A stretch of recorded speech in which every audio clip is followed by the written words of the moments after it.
Sénégal.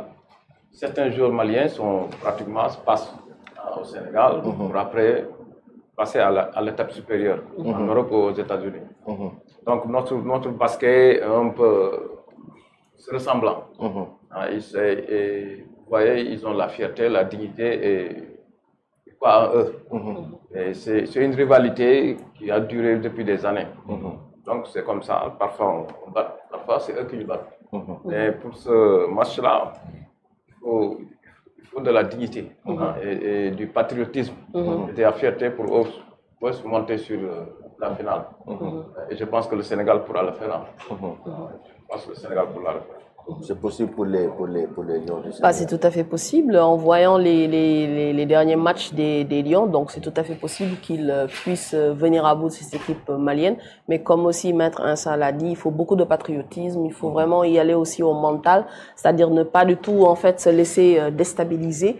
Moi, je pense que vraiment cette équipe sénégalaise là, elle a le potentiel et elle peut y arriver et elle peut même en fait espérer gagner cet Afrobasket là. Même si on se qualifie en finale et qu'on rencontre le pays hôte, je pense que même avec le public, cette équipe sénégalaise là a la possibilité quand même de remporter cet Afrobasket. En tout cas, c'est tout ce que l'on souhaite. Mais pour revenir à cette équipe malienne, donc il faudra en fait vraiment beaucoup travailler sur l'aspect mental, beaucoup en fait travailler sur la technicité, être de plus en plus en fait on va dire adroit pour les tirs primés et bien sûr jouer un jeu simple, ne pas du tout en fait être dans l'euphorie, c'est-à-dire certes c'est le basket, c'est un peu de show parfois, mais il faut rester en fait posé pour pouvoir bien sûr gagner cette équipe malienne. Effectivement. J'ai vu notre meilleur tireur rentrer la fois passée, Ousmane Ndiaye. Oui. C'est notre meilleur tireur. Là, c'était notre meilleur tireur, donc Ousmane Ndiaye, donc qui fait partie des meilleurs tireurs. Et là, lorsqu'on compare les deux équipes, donc entre le Mali et le Sénégal en termes de points dans cette en moyenne de points dans cette compétition, donc c'est 82,8 pour le Sénégal et 77,2 pour le Mali. Donc en termes de rebond, c'est 55,4 pour le Sénégal et 48,6 pour le Mali.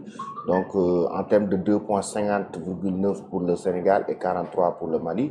Donc en termes de 3 points, c'est 24 pour le Sénégal et 31 pour le Mali. Les lancers francs, c'est 68 pour le Sénégal et 66 pour le Mali. Ça veut dire que les tirs à 3 points, le Mali le réussit le plus que le Sénégal.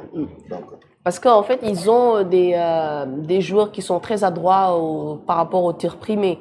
En l'occurrence, Siraman Kanouté, comment il s'appelle, le meneur malien. Il y a aussi Fadiala, il est beaucoup plus sous le cerceau, mais parfois il nous met aussi des tirs primés.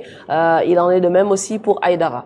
Donc c'est tout à fait aussi normal de retrouver quand même cette équipe malienne avec un pourcentage assez conséquent sur les tirs primés. Mais je pense que nous aussi, durant nos derniers matchs quand même, on a montré beaucoup plus en fait, on va dire, de réussite par rapport aux tirs primés, notamment grâce à Branco Badjo, oui, et Jean-Jacques Boissy. Il y a aussi Ousmane Ndiaye, on n'en parle pas vraiment, mais aussi il est très adroit sur les tirs primés. Donc je pense qu'avec ces joueurs-là, on peut quand même rivaliser avec l'équipe malienne sur les tirs à 3 points. Sur les tirs à 3 points, donc si le Sénégal se réveille, donc avec, comme tu l'as dit, Branco Badjo et Jean-Jacques Boissy, Maître a dit quelque chose de très important. Il faut que Jean-Jacques commence à vraiment gérer les tirs primés. C'est important.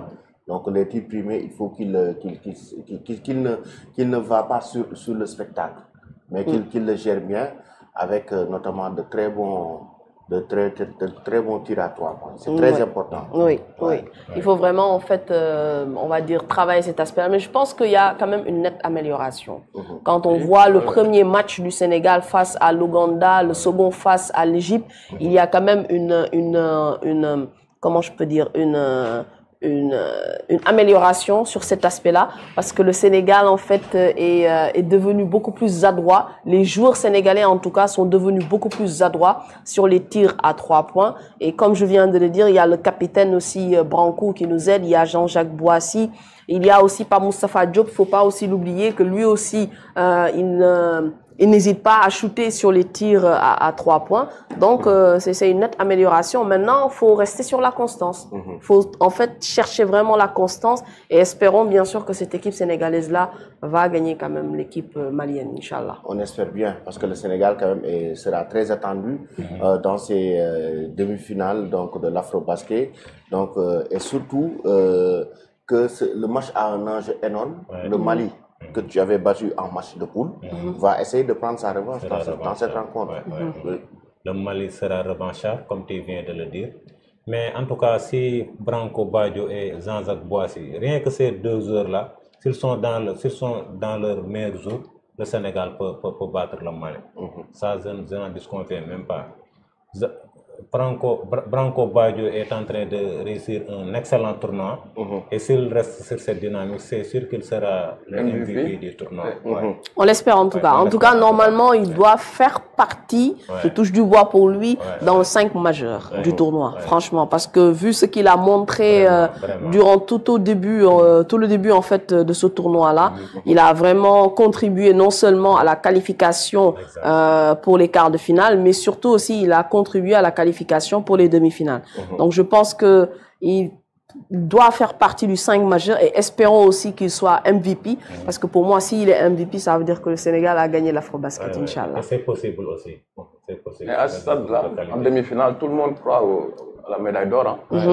Donc je pense que mentalement, les joueurs vont changer de caractère. Surtout Boissy. Moi, c'est Boissy que je reproche beaucoup de choses parce que Pourquoi? Il est gamin. Le gamin, parfois, il fait de la folie. Il fait beaucoup de folie parfois. La jeunesse. La jeunesse. Mais si on lui parle que ça... Si on essaie de le canaliser. Voilà. Parce qu'il est très bien. Là, il est très bien. Et parfois, avec la folie, il fait des choses qui nous ramènent à perdre de balles, des chutes qui ne sont pas bien. Donc, ces choses-là, à ce niveau-là, les équipes avec le jeu, ils ne chutent pas sans marquer. Donc, il faut beaucoup de concentration pour au moins, nous sommes en demi-finale pour être en finale. Et quand on est en finale, c'est très ouvert. Inch'Allah. Effectivement. Alors, le Mali a un joueur très dangereux qui s'appelle Aliou Diarra. Je pense que vous le Fadiala Diarra, effectivement. Donc, un très grand joueur qui a éliminé la Côte d'Ivoire avec 35 points, 16 rebonds et 3 passes. Donc, l'homme du quart de finale. Donc, le joueur de la paire en Rwanda a été simplement monstrueux lors du match face à la Côte d'Ivoire.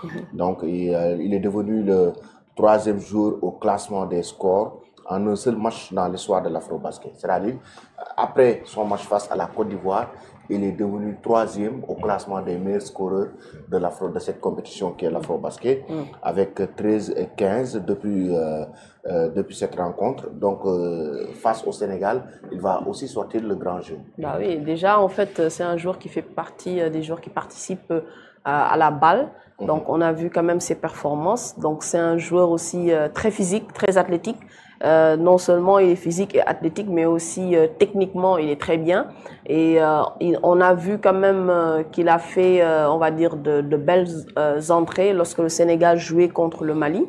Donc, même s'il a aussi été aidé, il faut le dire, on parle beaucoup plus de Fadiala, mais on oublie parfois Siraman Kanouté, qui est aussi un meneur excellent, ce meneur malien-là. Il y a aussi les entrées de Haïdara. Je pense que ces 3 joueurs